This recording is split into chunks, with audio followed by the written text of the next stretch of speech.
This presentation covers the thyroid and parathyroid glands.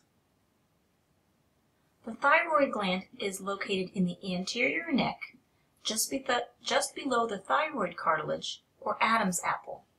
This is the thyroid cartilage, this is the cricoid cartilage, and then this is the thyroid gland. The thyroid hormones are secreted from the thyroid follicles. This is a thyroid follicle. These are the cells making up the thyroid follicle. And these are the hormones, thyroxine and triiodothyronine.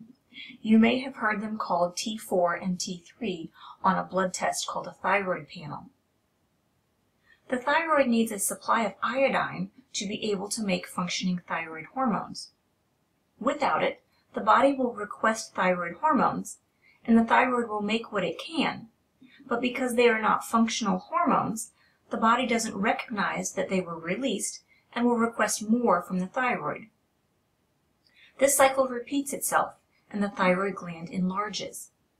This enlarged thyroid is called thyromegaly or goiter. To prevent this from happening, most of the salt sold in the United States is iodized salt, meaning iodine has been added.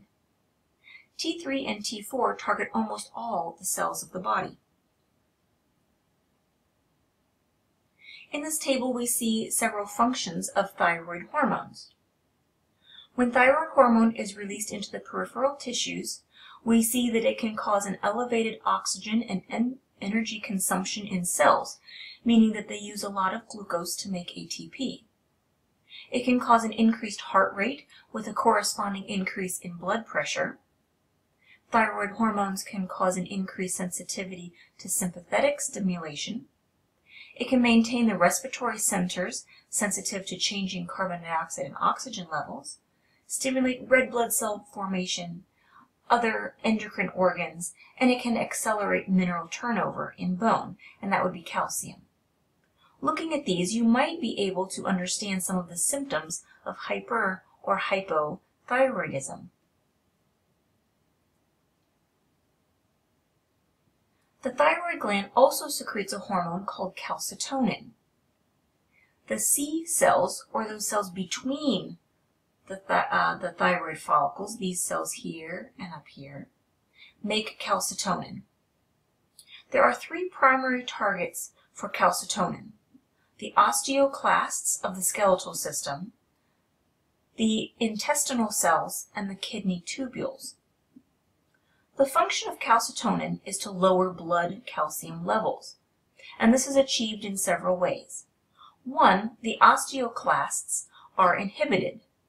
This means that more bone matrix is being made than broken down, effectively removing calcium from the blood and storing it or depositing it into the blood or the bone tissue. Two, reducing calcium absorption from the intestines. And three, reducing calcium reabsorption at the kidneys. In both of those ways, calcium is being removed from the body, or it stopped adding to the supply of calcium already in the body. The parathyroid glands are a cluster of small glands on the posterior side of the thyroid gland. Parathyroid hormone is secreted from these glands, and the targets for it are the same cells as calcitonin, but with opposite effects. The goal of parathyroid hormone is to increase blood calcium levels. To do this, the osteoclasts are stimulated, which means that they are breaking down more bone matrix than is being made by the osteoblasts, causing calcium to enter the bloodstream. Parathyroid hormone also causes more calcium to be absorbed from the intestines. And although parathyroid hormone targets the kidneys, it doesn't increase calcium reabsorption at the kidneys. Instead, the kidney tubules produce a substance called calcitriol, which will travel to the intestines and further increase calcium reabsorption there.